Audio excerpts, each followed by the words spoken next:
Goodness gracious. I'm telling you. I mean, it seems like every time you turn around, it's nothing but bad news. But we're going to try to stay away from as many bad vibes as possible here until 10 a.m. But some of the worst vibes that LSU football could have caught was their best player announcing that he was going to skip out on the upcoming season. And Jamar Chase did just that on Sunday.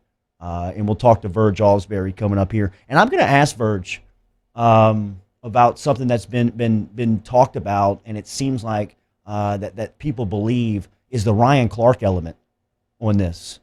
And Verge is a former player who gives really good insight on the relationship of former players with the program. And there seems to be a lot of smoke, or people believe, in fact, so much so that Ryan Clark had to come out on Twitter last night and give his side of it, almost kind of defend himself in the sense of that he is not, giving advice to players right now to skip out on the season. And I'm getting to his Twitter account right now and going to read some of the stuff that he was tweeting about last night about LSU football and talking about that he was not. Here it is. This is Ryan Clark 15 hours ago.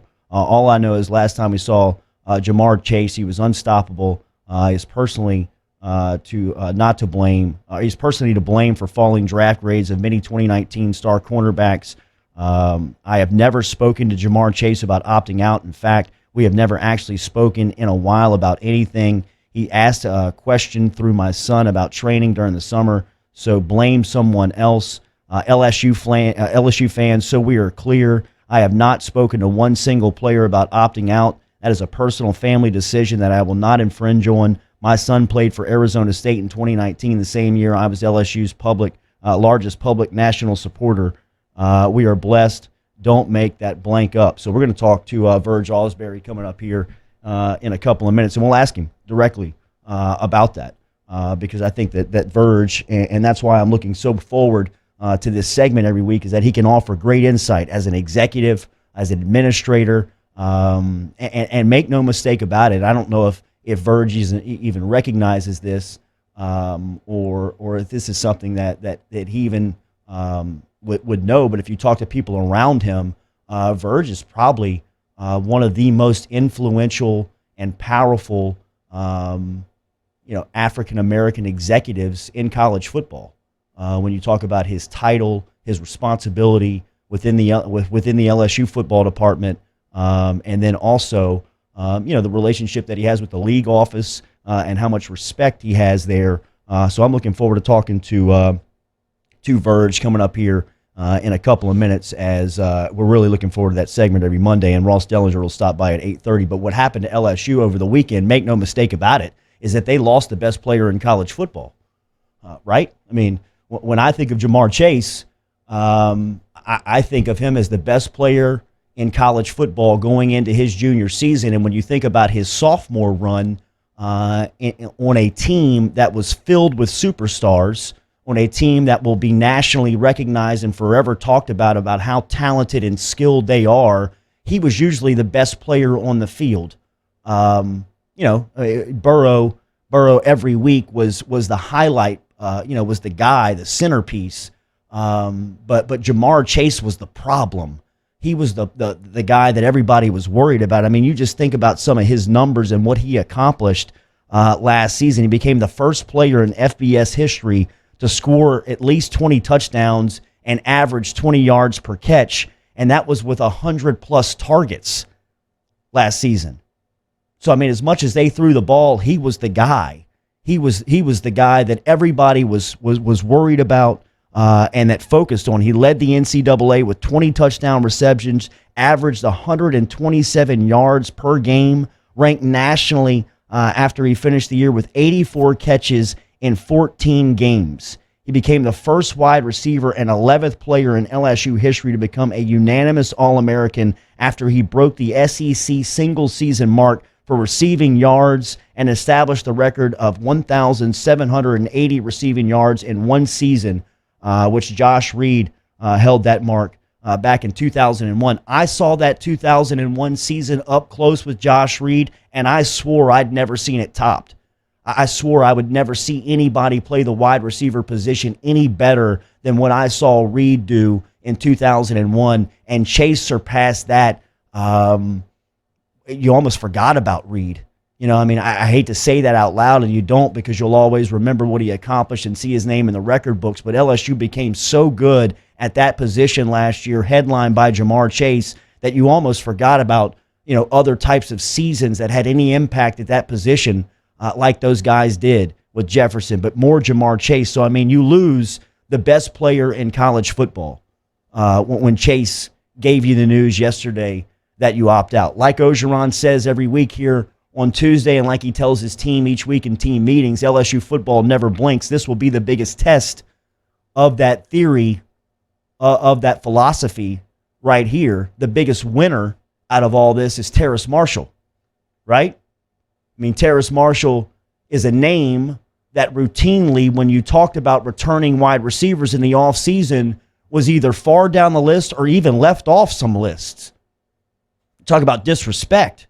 And Marshall could feel it. If you follow him on social media, you could see some of the things that he was tweeting out in the offseason, that he was paying attention to nobody paying attention to him. Well, now, 6 in purple and gold, the spotlight is on you. You are now the number one wide receiver on the reigning and defending national champs, with an offense that swears they're trying to stay just like they were last season, with applying pressure to defenses by throwing the ball through the air and pushing the ball down the field. And Terrace Marshall, you're up.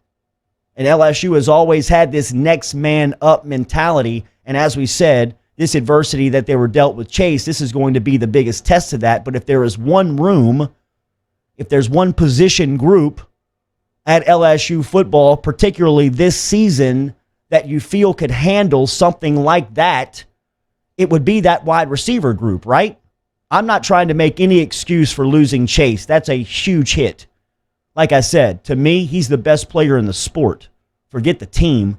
He's the best player in college football.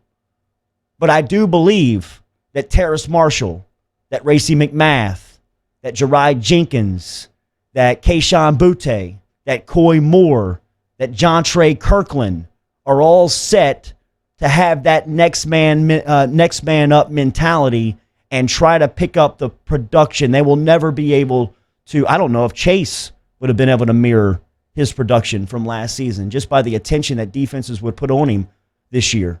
Arik Gilbert, he'll have a great opportunity. So it's borderline devastating to hear the news that Jamar Chase is not playing football in 2020, particularly the timing from Chase's standpoint. You would think, we always kind of had this feeling when talking about Chase, was he going to make the choice? Was he going to sit out? Is this a real possibility for him? Even in the offseason. When we had Jimmy on a couple of weeks back, we were still talking about the possibility. Was there a deadline date that Chase was looking at? In a perfect world, you would have liked to had that. If you're LSU, you would have liked to had that choice a couple of weeks back so you could preserve the scholarship. The APR hit will be, it'll be something that you'll have to deal with. But from Chase's standpoint, there's never a right time to make this decision, right? He's always going to be looking out and trying to secure his future. And Chase is a top 5 pick, man. He's a bona fide, guaranteed top 5 pick that abused every cornerback that you put in front of him last season, and a couple of those guys went into the first round. Poor A.J. Terrell for the Atlanta Falcons, for the Clemson. The last time he saw Jamar Chase, he's still got to have nightmares about what Jamar Chase did to him in the national championship game. He was a first-round pick. Diggs at Alabama, he potentially was a first-round pick, but Chase probably knocked him out of the first round with his performance in November, and he fell to the second round in Minnesota. So you lose the best player in college football. There's no soothing remedy for that other than that LSU has recruited at such a high level and their wide receiver room is dripping with talent that it truly is got to be the next man up mentality. And Terrace Marshall, I mean, number one wide receiver for the reigning defending national champs. He felt disrespected. He feels disrespected. Now's his time. Now is his shot. We'll talk more about Chase, what it means to the program, Verge Ausberry, and those guys, in fact, with the LSU, with the brass this weekend. Very eventful weekend from everything dealing with Chase. We mentioned the march that the LSU football players put together on Friday afternoon. Verge Ausberry was very close to that. We'll talk to him next here on Off the Bench.